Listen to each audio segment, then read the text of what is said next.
श्री बालकृष्ण लाल प्रभु की जय से वल्लभाधीश की जय से गोपीनाथ प्यारे जय की जय से गुसाई थी परम दयाल की जय श्याम सुंदर से हमने महाराणी जी की जय से गिराधरन की जय। ગયા અધ્યાયમાં આપણે જોયું કે સદા સર્વદા સેવાને સદા સર્વદા શા માટે કીધું છે એ વિશે જોયું. તેમાં શ્રી ગુસાઈજી શું સમજાવે છે કે સેવા એ સેવકનો ધર્મ છે. જીવ ભગવાનનો અંશ હોવાથી ભગવાનનો દાસ છે, એટલે સહજ સેવક છે. તેથી દરેક જીવે, પછી તે દેવ હોય, મનુષ્ય હોય કે અસુર હોય, ભગવત સેવા તો અવશ્ય કરવી જોઈએ. ચારેય વર્ણને અને સ્ત્રીઓને પણ સેવાનો અધિકાર છે. ભક્તિ માટે કોઈને નિષેધ નથી. રાય હોય કે રંગ હોય, સ્ત્રી હોય કે પુરુષ, જ્ઞાની હોય કે અજ્ઞાની હોય, સૌ સેવાના અધિકારી છે. ભગવાન જીવ માત્રના પિતા છે, તેથી જીવ ગર્ભથી જ ભગવાનનો દાસ છે.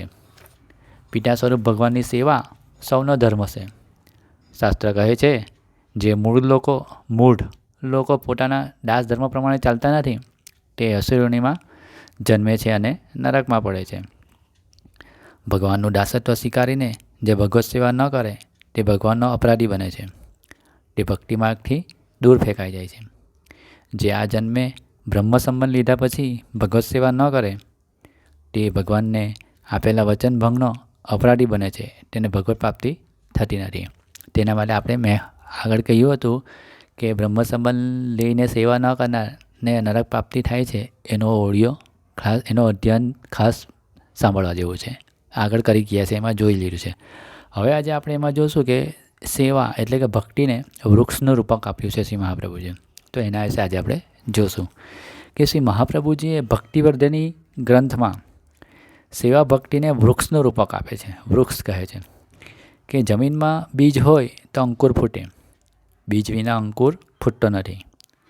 માળી જમીનમાં બીજ વાવે તેમ ભગવાન સ્વયં કૃપા કરીને જેના આત્માની ભૂમિમાં ભક્તિનું બીજ રોપે તેના જીવનમાં ભક્તિનું વૃક્ષ પાંગરે. ભક્તિનો બીજભાવ જ ન હોય, પ્રભુ પ્રત્યે કુદરતી સ્નેહ જ ન હોય, હું પ્રભુનો શરણાગત અને સમર્પિત છું એવી સભાનતા જ ન હોય, તો ભક્તિનું વૃક્ષ કેવી રીતે અંકુરિત થાય? સેવા કરવાની વૃત્તિ જ ન થાય અને છતાં પણ સેવા કરીએ તો સેવામાં ન સ્નેહ થાય કે ન મન લાગે. હવે બીજને અંકુરિત કરવા ખાતર, પાણી અને વાળ જોઈએ. ભક્તિના બીજ માટે ખાતર પાણી છે ભગવત કથાઓનું શ્રવણ અને કીર્તન. એકલું શ્રવણ નહીં કે એકલું કીર્તન પણ નહીં, શ્રવણ કીર્તન બંને જોઈએ. ખાતર ગરમ છે, બીજનો ખોરાક છે. એકલું ખાતર બીજને બાળી દે. ખાતરની સાથે પાણી આપવાથી બીજ ખાતરને પચાવે અને પાંગરે. તેમ કથા શ્રવણ ભક્તિમાં ખાતર જેવું છે. તે ભક્તિને પોષણ આપે છે. મનમાં રહેલા ભક્તિના સુષુપ્ત ભાવને જાગૃત કરે છે. કથા શ્રવણ કર્યા પછી મનમાં પ્રભુને રમતા રાખવા સાંભળેલી કથાનું કીર્તન પણ જરૂરી છે. કીર્તન રસરૂપ છે, મતલબ કે એનું સ્મરણ કરતા રહેવું જોઈએ. અથવા તો કોઈ આપણા જેવો કોઈ મતલબમાં જે કૃષ્ણમાં અનન્ય ભક્તિ ધરાવતો હોય એવા વ્યક્તિ સાથે આપણે એનું મતલબમાં આવું આપણે શું કહેવાય છે કે એનું અધ્યયન કરવું જોઈએ, કે મીન્સ કે વાતચીત કરવી જોઈએ, તો આપણું એનું કીર્તન પણ થતા રહે. તેથી કથાના શ્રવણને ઢળ કરે છે. તો એટલે આપણું સ્મરણ કરીએ, અથવા તો કોઈની સાથે આપણે એવો કૃષ્ણનો અનન્ય ભક્ત હોય કે જે અન્યાસય નહીં કરતો હોય, તેની સાથે આપણે જે સાંભળેલી કથા હોય તેનું આપણે એમનું અવગાહન કરવું જોઈએ, મતલબમાં એમની સાથે વાતચીત કરવી જોઈએ. તો એ કીર્તન થાય તો મતલબમાં આપણું પણ કથા જે સાંભળી હોય તે આપણી મતલબમાં ધડ થાય. કથાના શ્રવણ કીર્તનથી ભગવાનના સ્વરૂપ, લીલા અને ગુણોનું જ્ઞાન થાય છે. આ મહાત્મ્ય જ્ઞાન ભક્તિરૂપી બીજને અંકુરિત કરવામાં ખાતર અને પાણીની ગરજ સારે છે. શ્રી મહાપ્રભુજીએ ક્યાંક એકલી કથા કે એકલી સેવાનો ઉપદેશ આપતા નથી. સેવા અને કથા હાથમાં હાથ મિલાવીને ચાલે છે. તો ભક્તિરૂપી વૃક્ષ પાંગરે, એકલી સેવા કે એકલી કથાથી નહીં. બીજને માત્ર ખાતર પાણી પૂરતા નથી, તેના રક્ષણ માટે વાળની પણ જરૂર હોય છે. ભક્તિની વાળ છે ત્યાગ અને વૈરાગ્યની. કારણ કે ભક્તિ ચિત્તની અલૌકિક વૃત્તિ છે. ચિત્તમાં બે વિરોધી વૃત્તિઓ એકસાથે કાર્ય કરી શકતી નથી. ભક્તિ અલૌકિક વૃત્તિ છે, જ્યારે સંસારની આસક્તિ લૌકિક વૃત્તિ છે. બંને પરસ્પર વિરોધી છે. જ્યાં જગત માટેનો મોહ ન હોય ત્યાં ભક્તિ ન ટકે. જ્યાં ભક્તિ હોય ત્યાં સંસાર આસક્તિ ન હોય. બંનેનો 12મો ચંદ્ર. આપણી સંસાર આસક્તિ જગતના લોકો અને પદાર્થો માટેનો પ્રબળ મોહ ભક્તિનો નાશ કરે છે. આથી ભક્તિનું રક્ષણ કરવા જગતની વ્યક્તિઓ અને વસ્તુઓ પ્રત્યેના મોહનો નાશ કરવો પડે. મોહનો નાશ ત્યાગથી થાય છે. જેનું આકર્ષણ હોય તે છોડી દેવું. આ છોડવાની ક્રિયા અઘરી છે, સહેલાઈથી છૂટતું નથી. તે ક્રિયા તન અને મન બંનેથી થવી જોઈએ. શરીરથી, ઇન્દ્રિયોથી છોડીએ તે ત્યાગ શારીરિક છે. મનથી પણ તેને છોડીએ તે વૈરાગ્ય માનસિક છે. તન અને મન બંનેથી સંસારની આસક્તિ છૂટવી જરૂરી છે, તો જ ચિત્ત ભક્તિમાં તત્પર થાય. ચિત્તમાં ભક્તિનું બીજ પાંગરે. માટે શ્રી મહાપ્રભુજીએ ત્યાગ અને વૈરાગ્યની મજબૂત વાળ રચવાની આજ્ઞા કરી છે. સંસારમાં રહીએ એટલે તો થોડીક તો આસક્તિ રહેવાની, પણ આપણે મતલબમાં એવું પણ નહીં કરવું જોઈએ કે છોડી દેવું જોઈએ. આપણી ફરજ હોય જે એ તો આપણે નિભાવવી જ જોઈએ. બરાબર છે. પુરાણોએ શ્રી ભાગવતજીનું મહાત્મ્ય બતાવતા આ જ વાત બીજી રીતે કહી છે કે વૃંદાવનમાં શ્રી યમુનાજીના કિનારે ભક્તિ મહારાણી તેમના 2 પુત્રો જ્ઞાન અને વૈરાગ્ય સાથે બેઠા છે. ભક્તિ મહારાણી યુવાન છે.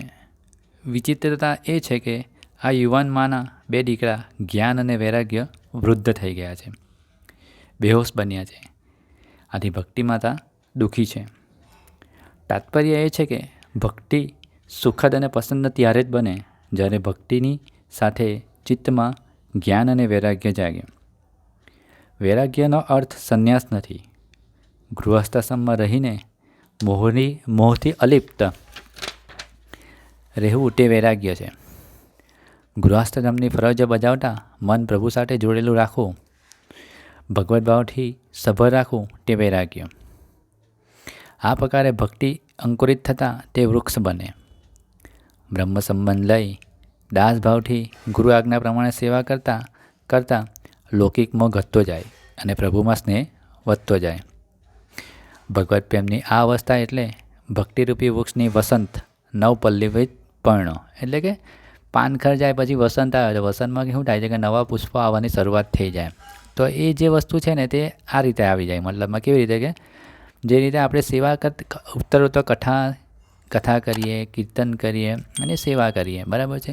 તો એ કરતાં આપણને એમાં એટલે આસક્ત થવા માંડે આપણો પ્રભુને. બીજામાં બધું આપણને એ લાગવા માંડે કે મજા ન આવે, બીજામાં મજા નહીં આવે, પ્રભુ સિવાય બીજામાં મજા ન આવે. ત્યારે એમ માનવાનું કે આપણા ભક્તિરૂપી બીજમાં વસંતના પુષ્પો ખીલ્યા છે. પ્રભુમાં સાચો સ્નેહ થતાં લૌકિક રાગ નાશ પામે. લાલ ગિરિધર બિના સબ જૂઠો ધામ. મેં કીધું ને કે પ્રભુ સિવાય બધુંમાં મજા ન આવે આપણને. ખાલી પ્રભુમાં જ મજા આવે. પ્રભુની સેવા, પ્રભુને કીર્તન, પ્રભુની કથા એમાં મજા આવે. ને બાકી બીજું બધું આપણને એમાં રસ ન લાગે, બધું આમ ગમે નહીં એમાં. તો ત્યારે એમ માનવાનું, બરાબર છે. ત્યારે દાસભાવમાંથી સેવક ભાવ પ્રગટે. આ દાસ તો બધા જ છે ઓલરેડી. એવું નથી કે દાસ આપણે એકલા જ છીએ, કોઈ બ્રહ્મ સંબંધ લીધું એટલે દાસ છે. બધા જ જીવ પ્રભુમાંથી ઉત્પન્ન થયા છે એટલે બધા જ પ્રભુના દાસ તો છે જ.